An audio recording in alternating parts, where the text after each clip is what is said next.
ঘন কুয়াশার চাদরে ঢাকা জিয়া উদ্যান।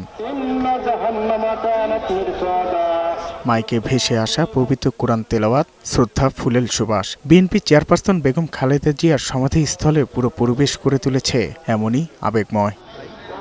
দলীয় শোকের পঞ্চম দিনেও দূর দূরান্ত থেকে শ্রদ্ধা জানাতে আসে অনেকে। শনিবার সকাল থেকে নেতাকর্মী ছাড়াও সাধারণ মানুষের ভিড় ছিল লক্ষণীয়। জানাজায় অংশ নিতে না পেরে এখন এসেছেন কবর জিয়ারত করতে। গর্ব আমাদের আলাদা, এটা শুধু আমরা ফেনী হারাইনি, সারা বাংলাদেশ হারিয়েছি আমরা। আমি দুর্ভাগ্যবশত ওনার জানাজায় অংশগ্রহণ করতে পারিনি। আমি এসেছি আসলে চেতনার জায়গা থেকে। তিনি যে স্বপ্নগুলো বাংলাদেশকে নিয়ে দেখেছেন সেগুলো যেন আমরা আমাদের তরুণ সমাজরা মিলে পূরণ করতে পারি বা করার চেষ্টা করতে পারি। দেশের প্রথম নারী প্রধানমন্ত্রীর সমাধিতে ফুলেল শ্রদ্ধা জানানোর পর কেউ কেউ মাথা নিচু করে দাঁড়িয়ে আছেন দীর্ঘক্ষণ। আবেগ আপ্লুত হয়ে পড়েন অনেকে। প্রিয় নেত্রীর স্মৃতিচারণ করেন নেতাকর্মীরা। তার এই চলে যাওয়া আমরা মেনে নিতে পারি না।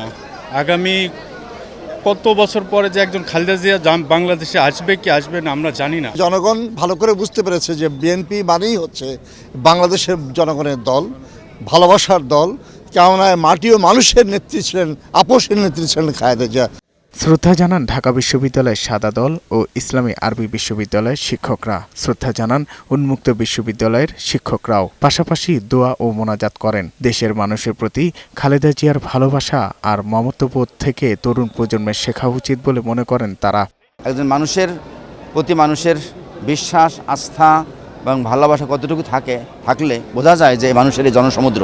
ওনার মধ্যে কোনো হিংসা ছিলেন না, উনি কোনোদিন কোনো বাজে কথা বলেন নাই, কাউকে কোনোদিন কারো শত্রুতা করেন নাই। তো আমাদের পরবর্তী যে নেতা আমাদের ভারপ্রাপ্ত চেয়ারম্যান জনাব তারেক রহমান, আমরা ওনার মধ্যেও সেই জিনিসই দেখতে পাচ্ছি। এদিন প্রয়াত প্রধানমন্ত্রীর প্রতি শ্রদ্ধা জানান বিএনপি মনোনীত বিভিন্ন আসনের সংসদ সদস্য প্রার্থীরা। এছাড়া ডক্টরস অ্যাসোসিয়েশন অব বাংলাদেশ, বিএনপির মালয়েশিয়া শাখার নেতাকর্মীরাও খালেদা জিয়ার সমাধিতে শ্রদ্ধা জানান। ওনার আদর্শকে নিয়ে আমরা যদি ওনার পাশে থাকি তাহলে আমি মনে করি যে সন্তান হিসাবে সেটা আমাদের ঋণ পরিশোধ করাবে এবং আমাদের দায়িত্ব সম্পন্ন হবে। বিএনপিকে যে গণমানুষের দল হিসেবে পরিণত করেছেন, আমরা আমাদের ভারপ্রাপ্ত চেয়ারম্যান তারেক রহমান সাহেবের নেতৃত্বে এমন একটি রেইনবো নেশনের দিকে এগোচ্ছি যে আমরা সকলকে নিয়ে, দলমত নির্বিশেষে সকলকে নিয়ে একটি সুন্দর পরিবর্তিত বাংলাদেশ দেখতে চাই। শেখ হাসিনা গায়ের জোরে ওনাকে সাজা দিতে হবে, ওনাকে আটকাতে হবে, ক্ষমতাকে প্রলম্বিত করতে হবে, সেই কারণে এটা করেছেন।